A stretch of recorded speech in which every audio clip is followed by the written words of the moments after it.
buenos días con todos. Nosotros somos el grupo número 3 y vamos a hablar sobre un cierto tipo de cáncer, la inducción a la angiogénesis. Muy bien. Dentro de esta, los tumores requieren un sustento de nutrientes y metabolismo para evacuar desechos y dióxido de carbono. La neurovasculatura asociada a estos va a desarrollar estas necesidades por este proceso de angiogénesis. Y durante la embriogénesis, el desarrollo de esta vasculatura implica el nacimiento de nuevas células endoteliales, su vasculogénesis y también su angiogénesis. Luego, la vasculatura normal se va a volver inactiva. En los adultos, este procedimiento se activa transitoriamente en procesos fisiológicos y en el ciclo reproductivo femenino. Y durante la progresión de este tumor, un interruptor angiogenético se activa y hace que brote continuamente nuevos vasos. Dentro de los factores que rigen a esta, tenemos que se han demostrado que el cambio angiogenético se rige por ciertos factores compensatorios que o bien la inducen o se oponen a ella. Entre estos tenemos las proteínas de señalización que se unen a receptores estimulantes o inhibidores de las superficies endoteliales vasculares. Estos son el gen FBVEGFA o factor de crecimiento endotelial vascular y la trombospondina 1-TSP1. Muy bien. El gen VEGFA codifica el ligando que participa en la orquestación del crecimiento de nuevos vasos durante el desarrollo embrionario, postnatal y en la supervivencia homeostática. Este se da a través de 3 receptores de tirosina quinasas, el VEGFR1-3, que permitirá una regulación positiva por hipoxia o bien por señalización oncogénica. Otras señales proangiogénicas, como miembros de la familia del factor de crecimiento de fibroblastos FGF, se ve implicado en la angiogénesis tumoral cuando su expresión está crónicamente regulada al alza. Y finalmente tenemos que el factor TSP1 es un interruptor angiogénico que se va a unir a receptores transmembrana para evocar señales supresoras que contrarrestan estímulos proangiogénicos. Los vasos sanguíneos producidos dentro de los tumores por angiogénesis activada crónicamente y una mezcla desequilibrada de señales proangiogénicas incluye que la neovasculatura del tumor está marcada por brotes capilares precoces, ramificación de vasos contorneada y excesiva, vasos distorsionados y agrandados, flujo sanguíneo errático, microhemorragia, fugas y niveles anormales de proliferación de células endoteliales y apoptosis.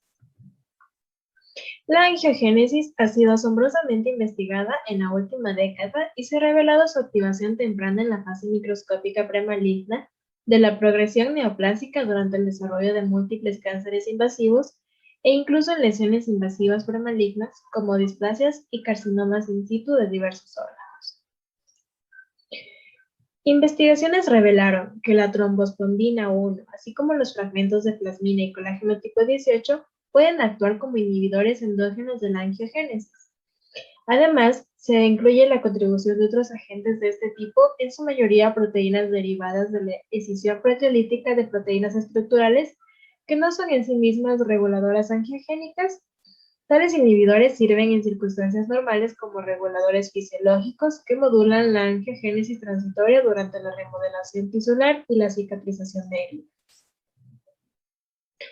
Los pericitos son componentes importantes de la neovasculatura tumoral. Estas son células de soporte que están estrechamente opuestas a la superficie externa de los tubos endoteliales en la vasculatura tisular normal, donde proporcionan un importante apoyo mecánico y fisiológico a las células endoteliales. Mientras que la vasculatura asociada al tumor se describió como carente de una cobertura de estas células auxiliares. Sin embargo, se ha revelado que los pericitos están asociados con la neovasculatura de la mayoría, si no de todos los tumores. Más importante aún, se han analizado estudios que revelan que la cobertura de pericitos es importante para el mantenimiento de una neovasculatura tumoral funcional. Finalmente, los mecanismos subyacentes a la invasión y la metástasis eran en gran medida un enigma. Estaba claro que a medida que los carcinomas que surgen de los tejidos epiteliales progresaban hacia grados patológicos más altos de malignidad reflejados en invasión local y metástasis a distancia. Las células cancerosas asociadas típicamente desarrollaban alteraciones en su forma, así como en su unión a otras células de la matriz extracelular. La alteración mejor caracterizada implicó la pérdida por las células de carcinoma de E-caderina, que es una molécula clave de adhesión de célula a célula, formando uniones adherentes con las células epiteliales adyacentes. La E-caderina ayuda a ensamblar las hojas de células epiteliales y a mantener la quiesencia de las células dentro de estas hojas. El aumento de expresión de E-caderina estaba bien establecido como un antagonista de la invasión y la metástasis, mientras que se sabía que la reducción de su expresión potenciaba estos fenotipos. La regulación a la baja conservada frecuencia y la inactivación multifuncional ocasional de E-caderina en carcinomas humanos proporcionaron un fuerte apoyo a su papel como supresor clave de esta capacidad característica. En cuanto a la adhesión de célula a célula y de célula a SM, se puede mencionar que la expresión de genes que codifican otras moléculas de adhesión de célula a célula está alterada de forma demostrable en algunos carcinomas que se encuentran muy agresivos, y los que favorecen la citoestasis suelen estar regulados a la baja, y por el contrario, las moléculas de adhesión que normalmente están asociadas con las migraciones celulares que ocurren durante la embriogénesis y la inflamación a menudo están reguladas al alza. Un claro ejemplo de ello es la N-caderina. Esta se encuentra regulada al alza en muchas células de carcinoma invasivo. En cuanto a la invasión metástasis, es muy importante tener en cuenta el significado de definición de metástasis. La metástasis es el proceso de diseminación de las células cancerosas desde su lugar de origen hasta un órgano distante. El proceso de múltiples pasos de invasión y metástasis se ha esquematizado como una secuencia de pasos discretos, a menudo denominada cascada de invasión-metástasis.